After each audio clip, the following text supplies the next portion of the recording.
Hello, I'm Lisa Baudouin. Welcome to Lisa's Chat Room. Today is Saturday, June 13th, 2026, and it's a great day to work on some home projects. It's nice and warm outside, not too warm. There's a little bit of a breeze. So I'll be working on the porch project that I've got going out, which is also has videos out there on my chat room channel.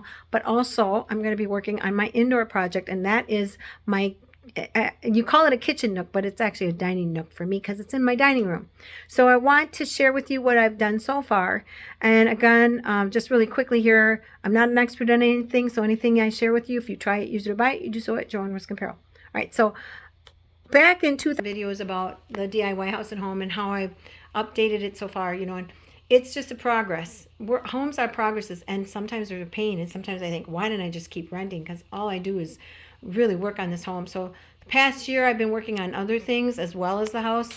I've worked on the porch a lot, but I wanted to get in the house and finish up the plans I had done. And when I first came into this home, I could see exactly what I wanted, and it is almost very close to what I wanted. So here, this separated wall, I want to talk about this first before I talk about my dining nook. The separated wall, if you can do this, I really would suggest you do it. Now, it's going to make your living space a little smaller, so maybe you don't want to make it as big, but I personally think it's perfect because what it does is it separates that entry from the living area. It gives you this cozy feeling, and yeah, I had to get a smaller area for my couch. My row, this is a row couch, has a huge sectional that comes around like this. That's in the basement. So yeah, I do have to have it smaller. I created these tables, I made them, so that it gives you that effect of being just completely L'd.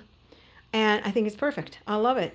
And it's just a very comfy place. I've got my TV right here, and I can just sit here and chill out. I usually have my little bench here, but I'm using it for my little project. But I've got everything here. I got my little fireplace. I got all the pictures. I've got these nice things for the kids. They can put their toys in there. And I built this because I have the chemical sensitivities, which the grandchild cracked it somewhere, but it's okay. It was meant to protect me from the chemical sensitivities, and it's working. So anyway, point is I've got this nice little living space now, and then I also redid my lamp shades to gray, and I changed out the colors constant. I had gray in here, I had blue in here, and now I got dark red in here, and I can change them out whenever I want, make it kind of like a feature color. I just want a little pop of color, not too much, because it just gives a little bit of warmth. All right, so anyway, now going over here, I want to show you. I'm going to go this way. This is my kitchen, and my kitchen is all built up. Now my little table was here at first, but it's gone because I built this all out and made this, and if you watch my videos you can see that. So I have to concentrate on where I'm going to sit. Now, up until a while ago, I just had a table butted up under my counter, but I didn't want that. It's very wonky. It doesn't feel comfortable. So first thing I did was I started looking at different kinds of nooks. And so this is the nook example I found. I like it. There's a couple things I don't like. I actually don't like it that it's wedged this way. I think that's kind of nonsensical, and I think it might be kind of a problem when you're getting in and out, especially if you don't have an entry here. So I'm leaving mine straight edged, right? And then this for me is butting up against my counter, underneath my counter, and then this is right where my couch is. So from there, what I did was I created, first I downloaded information on how far does this table need to overlap. And then from there, I created my own schematics, bought all the supplies I need, including the wood for the table. Now, I do have my old table, and I've got it turned upside down. I pulled it off, and I'm using it as a placeholder. But I'm going to probably build a new table because this old table is solid oak, and it's really heavy, and I want it to float. So the idea is to have my bench system here. It's butted underneath. I built out the bookshelf, a bookshelf underneath this counter. It used to be empty space here, and it's made such a difference. And I just put those two things in, and if you actually take them out, look at the difference, okay? Now watch what happens when you put just one thing. I wouldn't put more than one thing in there. Look what happened.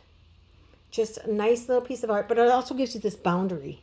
It makes you realize, oh, there's something there. You move past it. So that's really a great feature, and I love it. And I just built it, and it's like, why didn't I do that a long time ago? Because it's really nice. It would have actually helped with the seating situation, but now what I've done is I've created this little seating. Now this is what I call placeholding. I'm just trying to get an idea of how I want this. And so what I want, now this is going to be out, and that's where my bench is underneath there. This is going to be pulled out a little bit, and it's going to line up to that table. This is actually where that is going to line up. That's just a piece of wood. I'm going to cut another piece of wood and have it straight going that way. These are also, they're already, I think they were 4 foot. They're 4 foot long. You can buy them that way. Otherwise, you have to cut them. This one I actually cut down, but that's because this is going to butt up to that. It's going to come forward, so you have to keep that in mind. I just wanted to show you this idea. Now, I put it right underneath the counter over there because I was going to build a bookshelf, but it was kind of dumb. It wouldn't work. It'd be wonky. There'd be too much. And then this is going to float. And so the table's going to float, but it's only going to come to about here. And so you can get in and you can go around really easily. I'll probably put a pillow there, just set a pillow for decor. Everything is going to line up, and it's going to be very nice. It's going to be very smooth looking. Otherwise, without this, it would look really wonky without the back. Now here, what I'm going to do is instead of cutting it down, I'm just probably going to cut this around. I'm going to make this rounded to match everything here because I actually like this definition. Again, that's a boundary. It's like you're walking and you know there's a boundary there. And you know there's a boundary there. So that's what I like. I like that. The thing is it might be a little bit harder to get in and out of the area. So here's the nice thing about this. Here's the beauty about it. I can change it up. If I don't like it, I can take it off. If I don't like it, I can make it less. That's the one nice thing about it. But you have to make sure you buy enough wood that you do that. And I got this all bracketed together. It's not perfect. I need to sand it down and smooth it out and get it done. And I just have, it's wonked together, mollycoddled together, right? So final thing is my bench here. I'm going to make a bench, and the bench is going to match this, but it's just going to be a smaller bench that sits right here. And it's literally, this is going to be hanging. It's going to have, it's a float table, and it's going to have underneath here, there's going to be kind of a box system. It's going to start kind of in the middle, and it's going to go out maybe 12 inches. And then it'll come out this way, go that way 12 inches, and it'll help support this. And then there'll be 3 2x4s or 2 2x4s holding it together.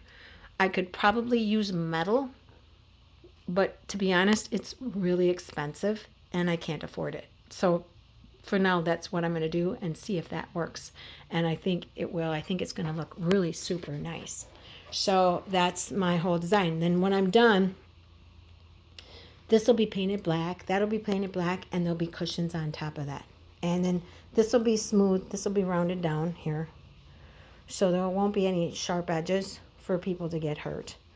And that's really important. The one thing is cutting. Cutting is so difficult for me. I don't have a table saw. I don't know why I never got a table saw. I should have had it in the beginning, but I don't. And I did have Menards cut some stuff, but the thing is they're not perfect either. So I just assumed cut it myself here, and I kind of created a little jig. You can go online and find out ways of using your circular saw and create perfect cuts. And that's what I did. I'm using different ways to do that. So the most important thing is that, now if you can't do that, if you don't have a saw, make sure you just have your screwdriver. I have my screwdriver. Really, you don't need a lot of stuff. A screwdriver and a drill. And what I'm going to use for the, I'm not going to use elm brackets. What I'm going to use are, like with the shelving, I'm going to use that.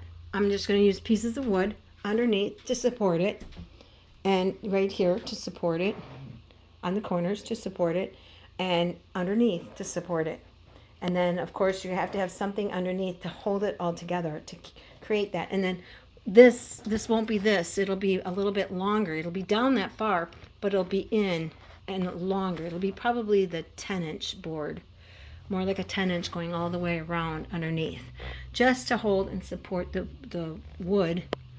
And then I can bracket it against the wall too to make sure that it stays. So what do you think? I hope you liked it. This video, I hope you enjoyed seeing that, and I can't wait to get it done. And so I'm going to go work on it right now. So I hope you have a great day. Leave your comments below. Subscribe if you'd like. Share it with friends and family. But most importantly, please stay safe and stay healthy. And I hope to see you again next time back here in Lisa's chat room. Bye.